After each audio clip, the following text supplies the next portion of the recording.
Well, the Ukrainian armed forces are still only giving the figure of 40 liberated settlements, but I think that they are very deliberately announcing these successes only when they're absolutely sure of them and with a certain delay compared to the photographs, videos and other information that's coming out on the internet and the declarations being made by other Ukrainian officials and by the Russians themselves, because the Russian armed forces have recently published a map showing their new positions in Kharkiv region, and it seems as though they are only now, according to them, occupying a small sliver of the eastern part of that region. So the Russians are actually going beyond in informing about where they have left than the Ukrainians are informing about where they have taken. But there have been some videos now coming out of Ukrainian forces at the border with Russia in Kharkiv region, and the commander-in-chief of the armed forces, Valery Zaluzhny, who is fast becoming an absolute hero in Ukraine. People are making jokes online about him having sort of superhuman powers. He says that the Ukrainian armed forces have taken more than 3,000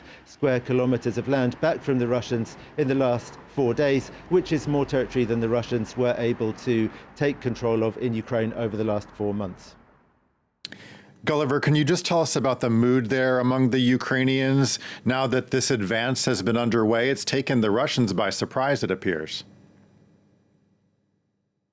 Absolutely. There is a mood of euphoria in the country, and I think it took most Ukrainians by surprise as well. But right now, this evening, there's also a mood of worry because there have been Russian strikes on critical infrastructure in 4 regions of eastern Ukraine that have caused power outages, including in the city of Kharkiv itself. So there is worry about what the Russians' response to this will be. And those power outages are also accompanied by some 19 long-range strikes on various targets around Ukraine today. So there is also an awareness that this is absolutely not over yet, and also the euphoria is accompanied by sadness and pain about the very, very heavy losses that Ukraine has had to incur in order to achieve these victories.